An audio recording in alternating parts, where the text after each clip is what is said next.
more of and that's incorporated things like the realistic heart. This is the last lesson in this series, and this is the one that I'm most excited about.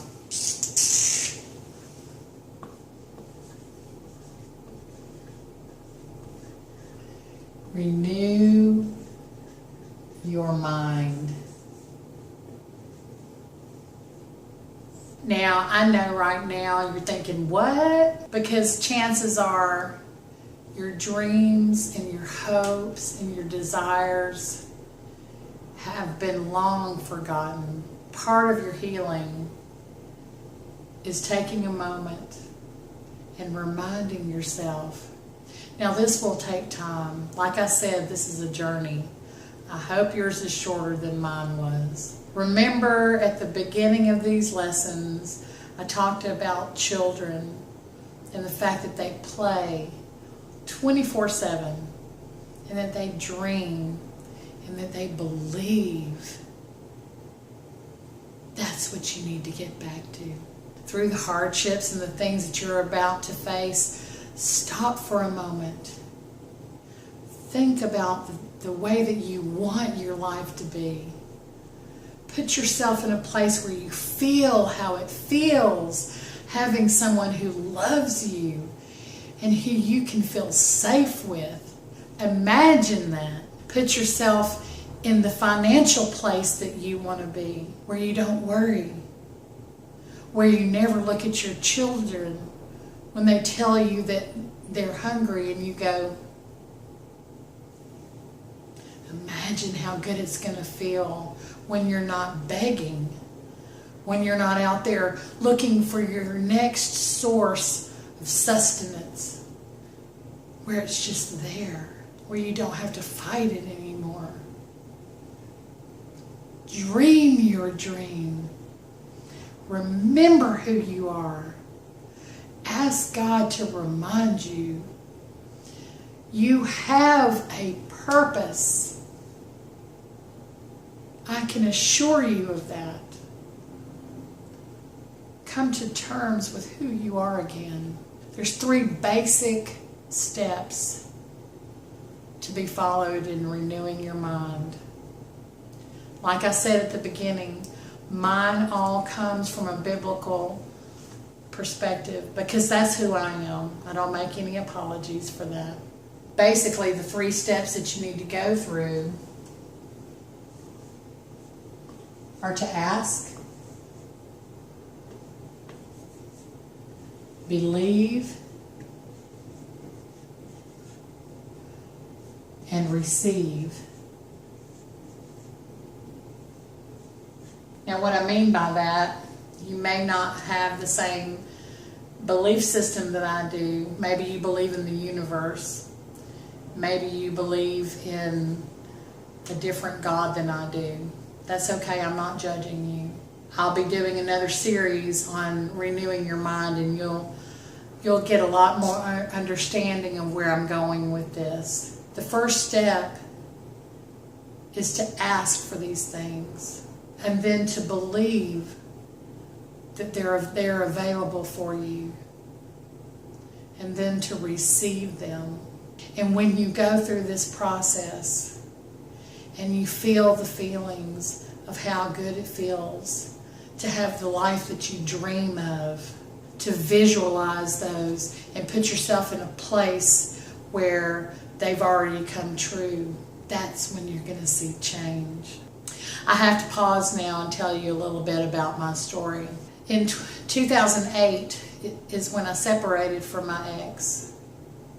In 2010, our divorce was finalized. It's a very brutal process.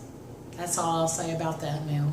The very first thing that I did was go back to my old teaching and going and getting a good job, setting yourself in a career, work, and to set things up for retirement. Now, that may have worked many years ago, but things have changed.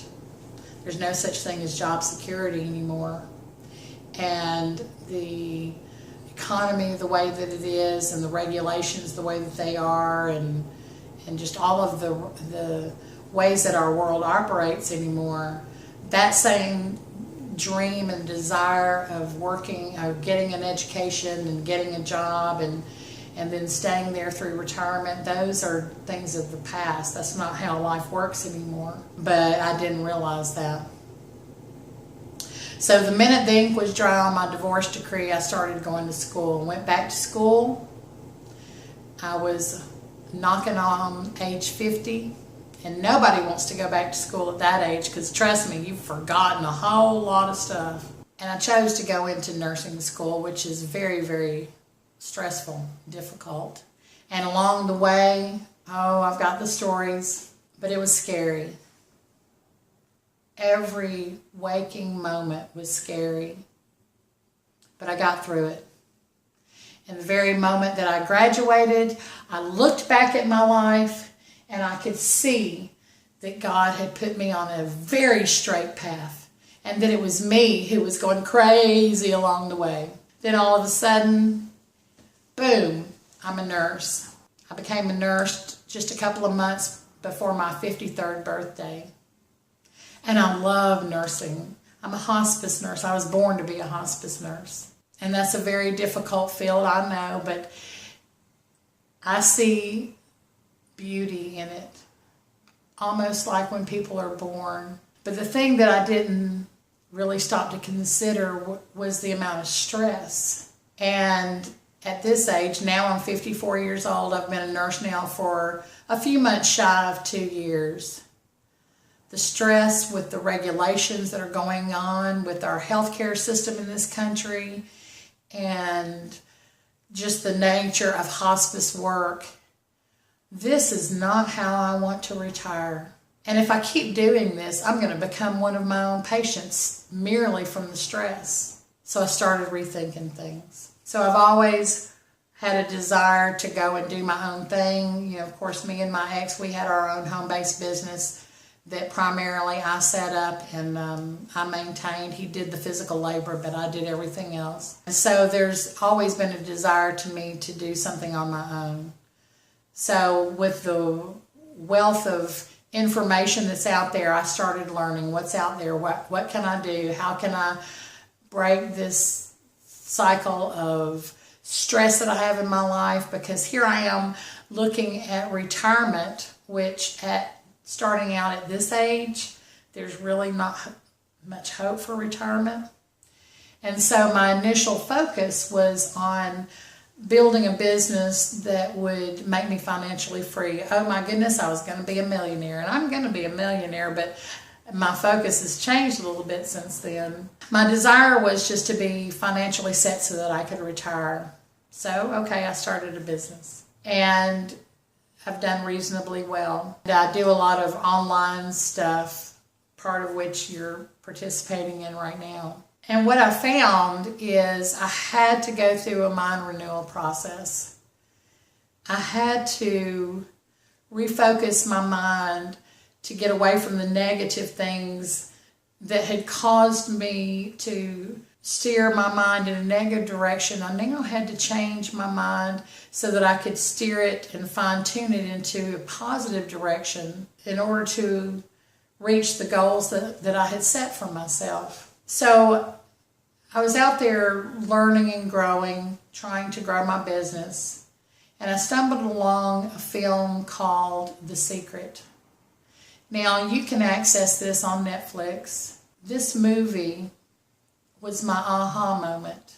It gave me the tools that I needed to put God's Word into practical, life-changing exercises to achieve God's Word. Now, I make no apologies. I've told you this before, that I'm a Christian. God's Word says for us not to be conformed to this world, but to be transformed by the renewing of our mind. And I've known that for a long time, but I never really understood it. I understood that we were supposed to focus on the Lord, that we were supposed to stay in God's Word, that we were supposed to follow Him. But in this world, it made no practical sense to me. What I learned from The Secret was my beginning. And it is just the beginning, but it's a great reminder too. We are all born on the same field. Yeah, there's some genetics involved that I won't get into and some cultural things that I won't get into. But basically, for the most part, like I said, children are born with the ability to dream, with the ability to look past and not even to understand doubt and fear. We have that same ability as well. So now's the time for you to renew your mind. Ask, believe, and receive. It's there for you. You have the power to move a mountain. You just have to know how to do it. There's lots of resources out there. I'm going to be doing a series on it myself. And I encourage you, never stop learning. Never stop dreaming. Never stop growing. Don't ever give up. Ever. Even if you fail, chances are you will, knock the dust off and keep going. Fly, baby, fly. I believe in you.